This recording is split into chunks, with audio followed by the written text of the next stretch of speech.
Thanks to our friends on the 5 and welcome to Hannity. And this is a Fox News alert. Donald Trump Jr. is here tonight to set the record straight about his June 2016 meeting with a Russian lawyer. He will join us for an exclusive in-depth interview. That's coming up in just a minute. And by the way, for all the members of the Destroy Trump media that have to tune into my show tonight, get out your pad and your pen. You may actually learn a thing or two. And we have a message for you, so maybe you want to take notes. Now, we're going to lay out the real scandals that you are not covering that you should be covering. If you were actual journalists, you would be. But first, let's lay out the facts of this story, and that is tonight's very important opening monologue. All right, so earlier today, after the New York Times started reporting on the content of email exchanges prior to this meeting at Trump Tower, Donald Trump Jr. released what he says is the entire email chain. Now, contact was initiated by Rob Goldstone. He's a music publicist who represents a Russian pop star who knows the Trump family from the 2013 Miss Universe pageant that took place in Moscow. Then on June 3rd, 2016, Goldstone emailed Donald Trump Jr., quote, "Good morning, Emin, the Russian pop star, just called and asked me to contact you with something very interesting. The Crown Prosecutor of Russia met with his father for Mr. Trump, helped along by Aris and Emin. So what do you think is the best way to handle this information? And would you be able to speak to Emin about it directly? I can also send this information to your father via Rona, but it's ultra sensitive, so wanted to send to you first. Best, Bob Goldstone." About 20 minutes later, Donald Trump Jr. replied, quote, "Thanks, Bob. I appreciate it. I am on the road at the moment, but perhaps I just speak to Emin first. Seems we have some time, and if it's what you say, I love it, especially later in the summer. Could we do a call first thing next week when I am back? Best, Don." And in following emails, the two go back and forth about setting up that phone call, and then they eventually work out a time for a sit-down meeting with this Russian lawyer. Now, Donald Trump Jr. also released a statement earlier today explaining that he was releasing the emails to be transparent. He also detailed why he took the meeting. His statement reads in part, quote, "The information they suggested they had about Hillary Clinton I thought was political opposition research. I first wanted to just have a phone call, but when that didn't work out, they said the woman would be in New York and asked if I would meet. Well, I decided to take the meeting. Well, the woman, as she has said publicly, was not a government official. As we have said, she had no information to provide and wanted to talk about adoption policy and the Magnitsky Act. But to put this in context, now this occurred before the current Russian fever was in vogue. As Rob Goldstone said just today in the press, the entire meeting was the most inane nonsense I have ever heard. And I was actually agitated by it. In addition to all of that, the Russian lawyer at the center of this story spoke to NBC News, where she denied working for the Russian government. Take a look. Have you ever worked for the Russian government? Do you have connections to the Russian government? No. Now, NBC is also quoting the Russian lawyer saying, quote, "I never had any damaging or sensitive information about Hillary Clinton. It was never my intention to have that." And in a previous statement, Donald Trump Jr. said the same thing, that the lawyer never produced solid information about Hillary Clinton. In fact, he says she didn't even really make sense when talking about Clinton. And it's worth noting, by the way, that President Trump's legal team pointed out that they think the whole meeting could have been a setup that was made to look like potential Russia collusion. Now, the legal team also says that this Russian lawyer is connected to Fusion GPS, which is the opposition research firm that produced the discredited Christopher Steele dossier on Donald Trump. And by the way, as the New York Post has reported, Fusion GPS has several ties to the Democrats, including Clinton allies and even Planned Parenthood. So, from looking at the facts as we have them, a friend of the Trumps offered to coordinate a meeting to share opposition research on Hillary Clinton, which Donald Trump Jr. agreed to. Nothing came of it because there was no information exchanged. And it ended there. Democrats, the mainstream media, are right now hysterical over the story. By the way, we're glad you're all watching. But they have completely ignored an example of actual election interference, and I would argue probably because it involves a Democrat. So to be fair to you, the American people tonight, and we want to be balanced, we need to point this out. And the question you people in the media need to start asking yourselves is, why don't you tell the American people every story? For example, Back in January, the Politico, hardly members of the right-wing conspiracy, published this explosive report, quote, Ukrainian efforts to sabotage Trump backfire. Now, the report there lays out how a DNC operative and Ukrainian government officials tried to aid and assist Hillary Clinton and damage Donald Trump. Now, this DNC operative, who, according to Politico, used to work at the Clinton White House, well, spearheaded this entire effort, including by meeting with Ukrainian officials at the Ukrainian embassy in Washington, D.C., to discuss ways to go after former Trump campaign chairman Paul Manafort. Now, this operative even told Politico the Ukraine diplomats were, quote, helpful in tracking leads. And then there's this bombshell, quote, she occasionally shared her findings with officials from the DNC and Clinton's campaign. And on top of all of that, the operative claims that she gave guidance and off-the-record information to, quote, a lot of journalists who were writing about Paul Manafort and Donald Trump's potential ties to Russia. Now that you, our audience, have evidence from both sides, you got to decide for yourself. We report, you decide. What's worse? And I'll pose this question to everybody in the media that's forced to tune in tonight. Which is worse? Why haven't you covered that story? And better yet, well, why didn't your news organizations exclude corruptions in this country exposed before the election as having colluded with the Clinton campaign? Remember WikiLeaks? And if you're interested, really interested in election interference, why didn't you care that a congressional investigation found in 2014 an Israeli political group used a $300,000 Obama State Department grant to create a political apparatus to try and defeat our ally, our friend, the Israeli Prime Minister Benjamin Netanyahu? Or how about the WikiLeaks email that shows a Clinton campaign ad talking about how a Chinese ambassador wanted to have a private, off-the-record meeting? So in other words, do you members of this corrupt media, do you even know about these stories? And by the way, since you are so interested in prosecuting people and accusing them of crimes, well, let's talk about real crimes that have been committed that you in the media so often ignore. Hillary Clinton, let's see, we know she mishandled and destroyed top secret special access program, classified government information. But what about a real Russian collusion conspiracy? That's the Uranium One deal. Remember, Secretary of State Hillary Clinton, she signed off on giving up to 20% of America's uranium to Vladimir Putin and the Russians, and all those people in the deal, well, they kicked back over $100 million to the Clinton Foundation. And by the way, Bill Clinton doubled his speaking fees in Moscow. And let's not forget, the Clinton Foundation, they took millions of dollars from countries that have the most atrocious human rights records. And how about a Senate report showing that the Trump administration has had to deal, since he took office, the president, with 125 deep state leaks in 126 days, which, by the way, are all likely felonies and happened at a rate which is 7 times greater than the previous 2 administrations. What about Lieutenant General Michael Flynn? You all follow the story. Have you been reporting on the fact that he was unmasked and that intel, raw intelligence, was leaked to the press? Well, that would be a crime. Then there's James Comey, a report from the Hill saying that 4 of Comey's 7 memos contain classified information, and that the FBI considers the memos to be government property, meaning that Comey may have committed 2 felonies, broken the law, removing those files from the FBI. Now, I'll end it on this note to the mainstream media. You have zero credibility left. You have been caught time and time again spreading fake news stories. You'll be critical of all my interviews, and you carry out your personal attacks against the president, against his family, and anybody that dares to be associated with the president. By the way, here's just one minor, small example. Liberal Joe, NBC, what does he call the president of the United States? A schmuck, a goon, a thug, mentally unhinged?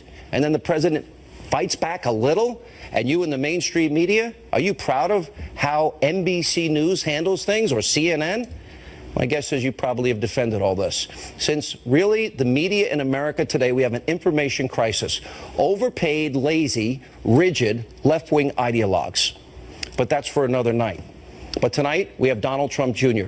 We will ask him every single question I can think of on this topic. Don Jr., good to see you. Welcome back. Good to be here. Appreciate it. I didn't know there was any time left. I've been told that before, but they're highly rated opening monologues. I like it. And I figured while I have a captive audience, I wanted to get my points out to them. Let's start with the emails. Yeah. Let's start with the first email. First of all, let's talk about who is Rob Goldstone.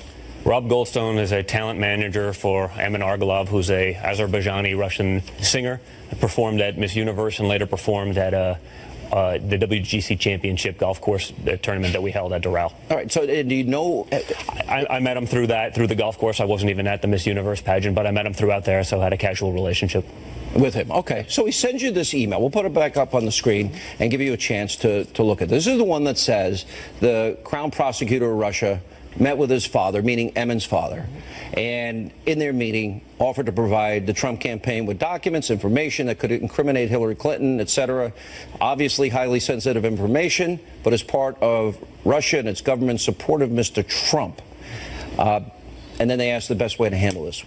This email comes in. What are you thinking? Honestly, my takeaway when all of this was going on is that someone has information on our opponent.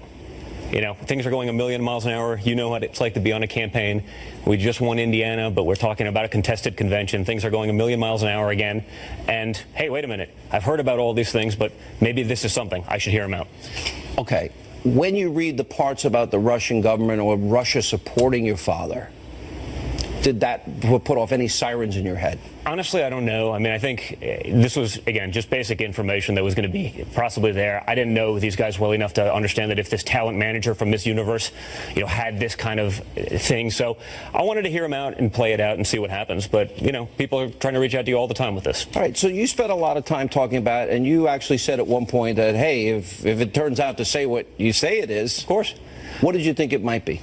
Listen, I'd been reading about scandals that people were probably underreporting for a long time. So maybe it was something that had to do with one of those things. I mean, this was her, perhaps, involvement with the Russian government. So, again, I didn't know there was any credibility. I didn't know if there was anything behind it. I can't vouch for the information. Someone sent me an email. I can't help what someone sends me. I read it. I responded accordingly. And if there was something interesting there, I think it's pretty common. What about the timeline of this? This is pre, for example, WikiLeaks and the DNC honestly, emails. This is pre-Russia fever. This is pre-Russia mania. This is 13 months ago, before I think the rest of the world was talking about that, trying to build up this narrative about Russia. So I don't even think my sirens, went up, or the antennas went up at this time because of it, because it wasn't the issue that it's been made out to be over the last, 9 months, 10 months, since it really became a thing. So I think there is an element of context to that. At the time, it wasn't this big news story. All right. What did you know about Emin's father? What did you know about them from Moscow? Was it just the pageant you met them at? They had the pageant, and they're successful real estate developers over there. So, that's the extent of, my knowledge with them. I'd met Emin once or twice and, maintained a casual relationship there, talked about some potential deals, and that's about the extent of it. They really didn't go anywhere. What do you know about this Russian lawyer? What did you at the time, if anything, know about? I actually didn't know anything about it. Again, an acquaintance, sent me this email. As a courtesy to him, I said, okay, let's meet. But I didn't know who I was meeting beforehand, never heard of the person, never got the information until they were in the room. At any point were you told, either in a phone conversation or otherwise, what they might tell you, what Goldstone seemed to be implying you would receive? No, as I recall, it was all basically this email coordination. Let's try to set up a meeting and see what happens, and that it was going to be interesting information. And, in the end, it wasn't about that at all. Let's go into the meeting. All right, so you meet at Trump Tower. Yes. Okay, the meeting was described earlier today on the Today Show.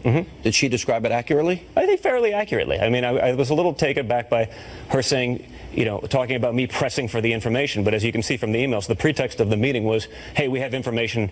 And there was, some small talks. I don't even remember what it was. It just was sort of nonsensical, inane and garbled, and then quickly went on to a story about Russian adoption and how we could possibly help. And really, that's where we shut it down, which is, wait a second, what does this have to do with Did you even know what the McGinty Act was? I'd never even heard of it before, that day.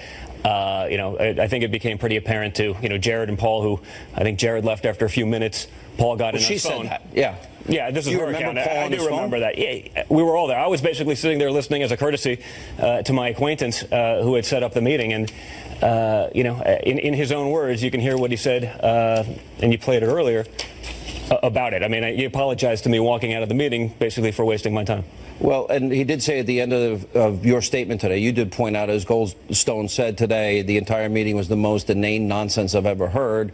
And I'm actually agitated by it. Yeah, listen. And he called and apologized to you? There wasn't really follow-up because there's nothing there to follow up. But as we were walking out, he said, listen, I'm sorry for that. But I think what happened, he sort of goosed up. He built up. There was some puffery to the email, perhaps to get the meeting, to make it happen. And, in the end, there was probably some bait and switch about what it was really supposed to be about. And so, there is nothing there. So she is saying that she had no information to provide. Do you remember, but she's suggesting that you were pressing her a little bit for information? I imagine I did. I mean, I was probably pressing because the pretext of the meeting was, hey, I have information about your opponent. It was this, hey, some DNC donors may have done something in Russia and they didn't pay taxes. I was like, what does this have to do with anything? Especially in light of everything that was out there. I was like, this isn't. Did you ever have any contact with this woman again? No. Did you ever have any contact with Goldstone again? Casual, hey, how's it going? Emin's going to be in town performing, something like that. But did you ever see Emin again? Except I don't believe so, no. I don't think I've seen Emin since this transpired. Okay, so this is a hypothetical.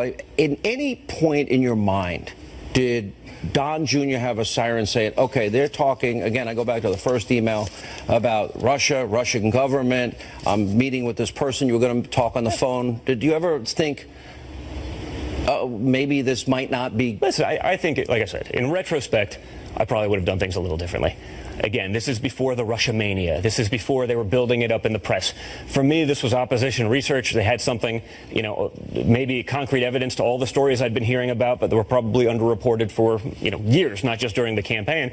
So I think I wanted to hear it out. But really, it went nowhere, and it was apparent that that wasn't what the meeting was actually about. Okay, let me ask a hypothetical, and I know hypotheticals, maybe you've thought about it since this has now become Russia collusion, and et cetera.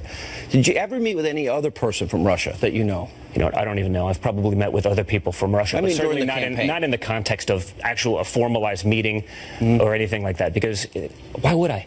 In the grand scheme of things, how busy we were, it was much more important to doing this. This was a courtesy to an acquaintance. Let me play a montage, and these are Democrats attacking you today, and give you a chance to respond to what they're saying and what the left is saying. I mean, they have taken it to the ultimate extreme. And then I'll ask you about some perspective about some of my comments at the beginning of the show. Here's what they're saying. We now know that through intermediaries, the Russian government sought to approach the Trump campaign to see whether they would be interested in damaging information about Hillary Clinton. We now know that the response that the president's son gave to the Russians was that he would love it if they would provide damaging information about Hillary Clinton. Rather than report this overture by the Russian government to provide damaging information to intervene in the presidential election in a way to help his father, neither the president's son nor the campaign reported this information to the FBI. We get this email exchange today showing clear collaboration between the Russian government and Russian government agents and the Trump campaign at the highest levels, where the email is very clear that the Russian government is weighing in to help elect Donald Trump. We need Donald Trump Jr. and other campaign associates to turn over any and all documents and electronic communications that investigators asked for. And we need public testimony under oath of Donald Trump Jr., who has changed his story repeatedly. We're now beyond obstruction of justice in terms of what's being investigated. This is moving into perjury, false statements, and even into potentially treason. Schumer's asking, did you hand over any and all documents? Well, I will. I've said it publicly. I said it yesterday. More than happy to cooperate with everyone. I just want the truth to get out there. I mean, that's part of why I released all the stuff today. I wanted to get it all out there. They're trying to drag out the story, in all fairness. They have it. They want to drip a little bit today, drip a little bit then. So I was like, here it is. I'm more than happy to be transparent about it, and I'm more than happy to cooperate with everyone. So as far as you know, as far as this incident is concerned, this is all of it? This is everything. This is everything. Was anybody else at any point in the campaign said, oh, I've got information about Hillary that you remember? No. Let me go back to what Tim Kaine said. Well, if it is what you said you're at, especially, you'd want it released later in the summer. Do you think that's unusual for a campaign to want op research and I'll get to the Ukrainian issue, which I think has been underreported, especially in light of this coverage. But well, like I said, I think we had more important things to worry about. I wasn't sure of the credibility of any of this stuff at the time. I'm sitting there. Indiana had just probably happened. I'm worried about hearing a contested convention. So, we're going to fight. This is the first time we've ever done any of this. This was, I'm still way in the learning curve on all of this. So it wasn't that urgent to me if I'm saying, hey, it can wait till the end of summer. But yeah, obviously I want to hear the information. I mean, that's what we do in business. If there's information out there, you want it, and then you make what you do with it. If there was something that came from it that was shady, if it was a danger to national security, I would obviously bring it right to someone. But I didn't know what anything was. It turns out it was nothing. And therefore, there's nothing to be able to actually talk about. The whole contact took how long? How long was the meeting? 20 minutes or so. About 20 minutes. And Jared left after 5 or 10? Yes. Like she said, and Paul Manafort was on his phone. The whole time? Pretty much. Listen, like I said, it became pretty apparent that this was not what we were in there talking about. A lot of people are going to want to know this about your father. Mm-hmm. Did you tell your father anything about this? No. It was such a nothing. There was nothing to tell. I mean, I wouldn't have even remembered it until you start scouring through the stuff. It was literally just a wasted 20 minutes, which was a shame. Mm-hmm. All right, so we've got to take a break. We'll come back. We'll have more with Donald Trump Jr. right after the break. Liberals in the Destroy Trump media once again have worked themselves into a frenzy. They're frothing at the mouth. News, Donald Trump Jr. met with the Russian lawyer next summer. Donald Trump will react. Donald Trump Jr. will react next, and much more straight ahead tonight on Hannity.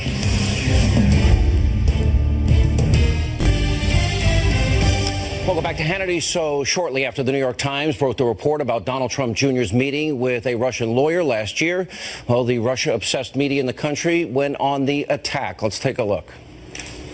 Even if you accept his Sunday version, ask no questions, have no suspicions, he's in a world of hurt. The president's son, according to this new reporting, was informed, hey, the Russian government has dirt on Hillary Clinton. And apparently the response to that was,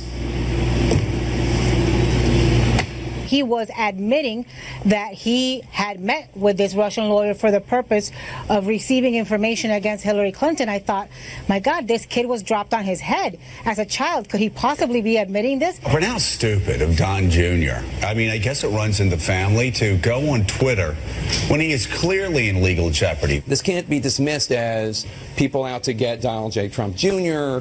or fake news. This is evidence of willingness to commit collusion. And we continue with Donald Trump Jr. What's your reaction to that? They're saying you're colluding. It's a 20-minute your reaction. Listen, I think politics is a dirty game. We've seen the sides that they take. We've seen the commentary they've had on my father. I think it's a little bit ridiculous and overplayed, and I think people are getting that. I think the media has really done themselves a disservice by picking sides so flagrantly. They've really driven people to actually have to think about it because it's just a tough game. What about, did anyone on your team, I guess you have a staff of people that work for you, did anyone research the lawyer or anybody involved in this? No, well, again, we didn't know who it was before the meeting. You didn't know who the woman was, right? No, we didn't know who she was before the meeting. Apparently she was a prosecutor in Moscow who hasn't done that since 2002. Mm-hmm. So, 14 years ago at the time of the meeting, she was a prosecutor. And it was such a nothing. I literally wouldn't have remembered the meeting, especially when you think about it in the grand scheme of all the things. Out of the meeting? What's that? Were you annoyed based on? It was a waste of time. But again, sometimes you do things differently for acquaintances and for friends. Let me ask a hypothetical. And I hate hypothetical questions, but I think it's relevant in this case. Mm-hmm. If the meeting resulted in information that you felt in any way was illegal mm-hmm. or compromising or collusion, to use the media's term, I said it earlier, 100% I would bring it to the proper authorities. So there's nothing that I would do to ever endanger this country. I think the reason we fought so hard during this campaign, whether it was my father and the work that he put into it, whether it was the rest of our family and the efforts that we put into it, and you know those efforts well, it's because we'd do anything for this country. So we're never going to put that in jeopardy, ever. So this, as far as you know, are all the emails that exist on this case, and you don't think there's any other one? Which I do not think there's anything else. We've scoured it thoroughly just to be sure, but there isn't anything else there. All right, and there was no follow-up. I think this is important. No follow-up with any of them.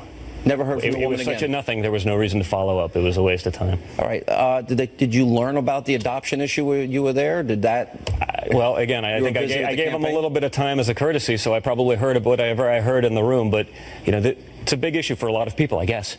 But if this wasn't a campaign talking point, this wasn't something we were this was not something I was going to worry about at that stage. I mean, we had a lot of bigger fish to fry, and that's what I was focused on. When we come back, I want to address the media coverage, the issue of the Ukrainian story that I brought up, and whether you think there's a double standard, and the treatment of your family by the media. We've got all the tape you'd ever want and much more. We'll continue with Don Jr. on the other side of this break. And when we come back, we'll ask him about the Trump family, how they feel about the daily attacks against their father and everybody else by the media. Also tonight, we get a legal opinion. Jay Sekulow will weigh in as well as we continue.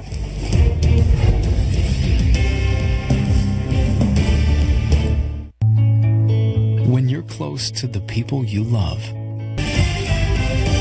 And welcome back to Hannity as we continue our final moments with Donald Trump Jr. All right, at the beginning, look, this is an opinion show, but I wanted to ask every question I could think of regarding this issue. I can't think of any more, in all honesty. But I did bring up this issue of the Ukrainians working with the DNC and the Hillary Clinton campaign.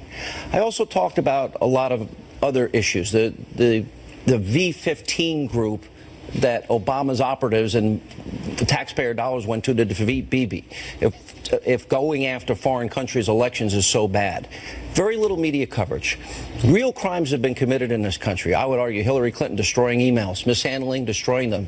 I would argue Hillary Clinton, the Uranium One deal, and $100 million plus kicked back to her. Comey, we know it's classified information, and we know a violation of the Records Act. Loretta Lynch's meeting with Bill Clinton on the tarmac. 125 leaks from the deep state in 126 days. The media that's watching this now never told the American people about the Ukrainian story, except for Politico, to their credit, and a few others, not many. What is your reaction to the double standard? Listen, I think, the double standard is upsetting. I mean, you see it every day. I mean, we tune in, obviously. We were probably junkies before, and now it's a lot harder to not take it personally, and you try to do it. And, I'd love to rant and rave about it, but candidly right now, with everything that's going on, I think that people see it. I think they're starting to get it. And I think the mainstream media has probably done themselves, a pretty big disservice by going so far, by going so extreme, by being so sensational.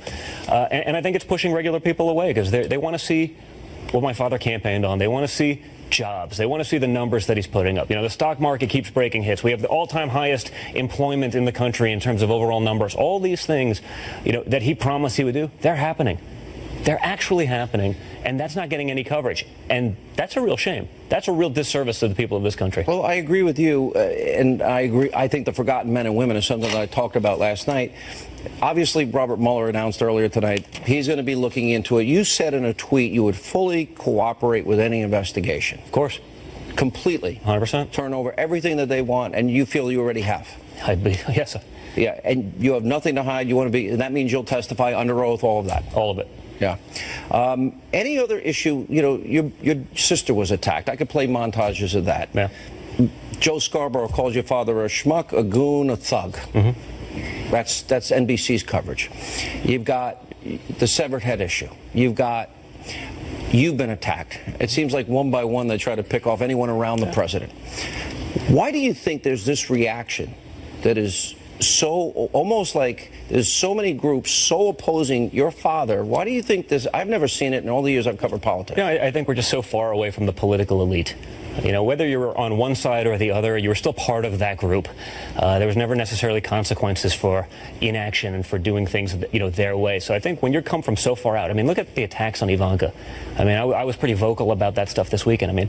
If she was anyone else's daughter, she'd be a feminist icon, one of the most, just this incredible, brilliant, well-spoken woman. And they try to belittle her at every chance. It's really sad. And, again, for me as a family member, as her brother, as her older brother, you do take it personally, and it does make you want to fight back. And that's, perhaps what we are, is we are fighters, and they don't take well to that either, because most people don't like being called on their stuff. My last question, one of the things you said tonight, maybe not so Trumpian, I guess, in the sense, although I do think your father and you are a lot alike, you said in retrospect. Yeah. Explain that with a little bit more detail. Listen, again, I think I probably know more now. I think in the grand scheme of the hysteria that's been talked about, over the last 8, 9, 10 months with Russia, things are probably different than they were 13 months ago. When, there were a couple people talking about it, and they just sort of, launched this notion. It's just a little bit different. In retrospect, I know more now, but hindsight's always 20/20.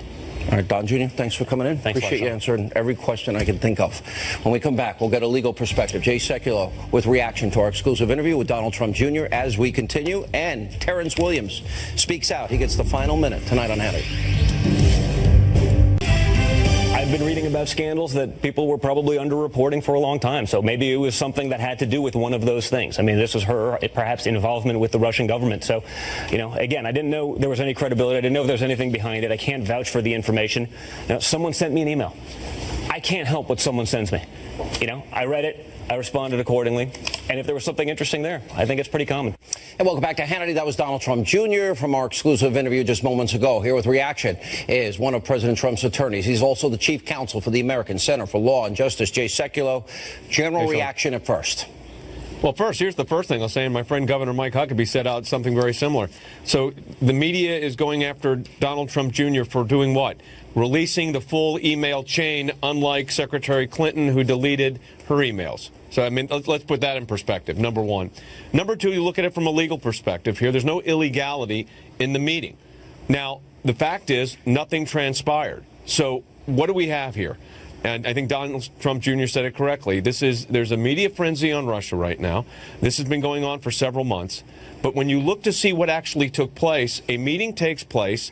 Nothing happens as a result of this 15 or 20-minute meeting. And at the end of the day, there's no illegality. So people could be, they want to create a media hysteria on this. But the reality is, I'm just trying to look at it as a lawyer and saying, okay, what statute of law has been violated? What code section has been violated here? And it doesn't exist. Well, what about what the Democrats are all saying, between the media insanity and Democrats saying, this proves collusion and, oh, my gosh. Again, I'll ask you as an attorney, tell me what laws. And the second thing is, how is it? What I said in my opening monologue tonight about Ukraine, about the Russian dossier, about Fusion GPS, about influencing the Israeli elections, didn't those things all happen, Jay Sekulow? And nobody talks about any of them? Isn't the Ukraine issue a real meeting, real information, real impact on the campaign? So what does the Ukraine issue show you? It shows you that in the heat of a political campaign, groups come forward with opposition research and meetings take place. So, of course, that's getting completely overshadowed, was barely reported by, I think it was Politico that did the report on that. But there you had DNC operatives meeting with Ukrainian officials, swapping information back and forth. So let's put that in perspective. So here what do you have? A meeting that takes place and nothing happens. And then you raise the issue, which I've been concerned about for a long time, and that was the whole issue of State Department funding going over in the tunes of hundreds of thousands of dollars to a group that's running political campaigns against the Prime Minister of the State of Israel. Talking about engaging in electioneering in a foreign country. Well, there you have it. But again, it's not even fair to say double standard. But I want everybody to remember, Donald Trump Jr., what did he do today? He put forward the entire chain of emails. He didn't delete them, as others have done in other campaigns, as we know. Is there any question I missed? In government service. Yep. Because I never run out of questions on the show, and I felt like I ran out of questions. I just don't know at that point what else he could do. Released every email, answered every question, explained what happened, didn't happen. It seems consistent with what the woman says, the lawyer from Russia, Jared says. I don't know what Manafort's saying. I don't know what there is. And wouldn't every campaign, if they were told there's information, op research, isn't that what Hillary's campaign, the DNC, did with Ukraine? What happened? I mean, remember, let's put this into the perspective of what was going on. They were in the middle of a campaign that was in the heat of the campaign here. And what happens? Somebody comes forward with opposition research. Is anybody saying, by the way, why did the DNC have their operatives meeting with the Ukrainians and actually getting information? Why is that not one standard and this is another? But let's look at, again, what law was violated here. I mean, some of the theories that some of the commentators have put forward are ridiculous. There's no there was no illegality in that meeting. And on top of that, there was no information that was obtained. So there you have it. We'll take a quick break. We'll come back more with Jay Sekulow with reaction to our exclusive interview with Donald Trump Jr. And you don't want to miss this later tonight. Here the Democrats go again. Trump colluded with Russia. The Russians hacked the election. No, y'all just lost the election. Fair and square. All right, he gets the last word all week. Conservative Twitter and social media sensation Terrence Williams, and we'll get his take on the Democrats' obsession with Russia. In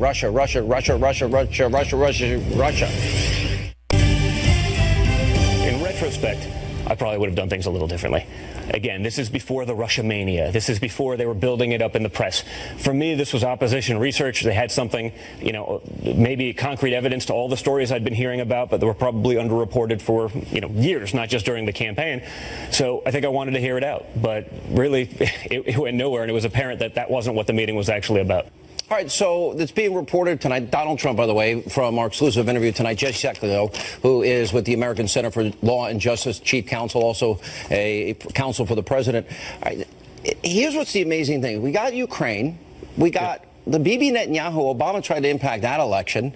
Right. We've got the MI6, the intelligence guy from Great Britain, his dossier. Who paid for that? And then we've got real crimes. For example, do you believe or have any doubt that Hillary Clinton committed crimes, mishandling and destroying classified, top secret, special access program information? I mean, look, we could start with the server that was held in the, in the townhouse in Colorado.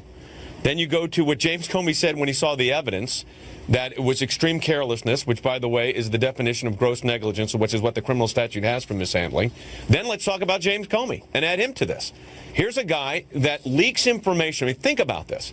He leaks information based on conversations he had with the President of the United States, leaks them to go to a reporter through a friend of his at Columbia Law School, who then, for the sole purpose of doing what? Obtaining a special counsel, which ends up getting appointed. So basically, look at this, Sean. The special counsel is appointed based on evidence that was illegally distributed. Think about that for a moment with the legitimacy of this entire process. And instead what we've got now is Donald Trump Jr. comes forward, releases all the emails, the email chains, and the media is in a frenzy because he released the emails. Well, isn't uranium unlike the opposition who did not. When over $100 million gets kicked back to the Clinton Foundation, and she's one of 9 people that signed off on a waiver that allows 20% of America's uranium potentially to go to Vladimir Putin in Russia. Where I grew up, that's called bribery, pay to play. Use whatever phrase you want. Do you doubt that that is inappropriate and illegal? Let me tell you who would have never signed a deal like that for the United States. President Trump would have never authorized a deal like that, period. Well, agreed with that. And and then we've got other issues. Then we've got Loretta Lynch, the tarmac meeting. It's a matter, it's not an investigation. But look what she did. Look what Loretta Lynch did. She has this meeting with President Clinton while President Clinton's wife, the former Secretary of State, Democratic nominee for president, is going to be interviewed that very weekend. She has this meeting with the president on the tarmac, right? Does she recuse herself from the investigation? No. She says she will abide by whatever the FBI decides, but she did not formally recuse herself. So think about this for a moment. You talk about a double standard at play here. This is the ultimate discussion or ultimate example of a double standard. But look, I mean, I think at the end of the day, when you look at all of the evidence, there's one thing that becomes clear, and that is no illegality in that meeting. So the media could talk about it, but show me the criminal statute that's actually met with that kind of situation. Well, and even it doesn't Jonathan exist. Turley, George Washington Law School professor, he agrees with you, and he went on to say that I agree with him. There you go. And then he says everyone needs to calm down. Jay Sekulow, thank you. Appreciate it. Thanks, Sean. And up next, we wrap the show with a smile. He gets the last word all week on the program. Terrence Williams, just take a little look at what you're getting next. Here the Democrats go again. Trump colluded with Russia. The Russians hacked the election. No, y'all just lost the election. Fair and square. All right, conservative social media, Twitter sensation, Terrence Williams. He gives us a brand new video. He gets the last word tonight and all week. That's next. Stanley. All right, welcome back to Hannity. Time once again for conservative Twitter and social media sensation, Terrence Williams. He gets tonight and all week, he gets the last word. Watch this. Here the Democrats go again. Trump colluded with Russia. The Russians hacked the election. No, y'all just lost the election fair and square. Y'all just need to get over it. It is okay to lose, but y'all have not gotten any rest since Hillary Clinton lost. So y'all need to stop by y'all local pharmacy, grab some medicine, and go home and go to bed, because y'all have not been feeling too well lately. And this Trump colluding with Russia, it is all a dream. It is all a fairy. Always thank you for being with us. We will always be fair and balanced. Stay tuned. A special edition of The Specialists coming up next, right here tonight on Fox. Hello, everyone. I'm Eric Ball.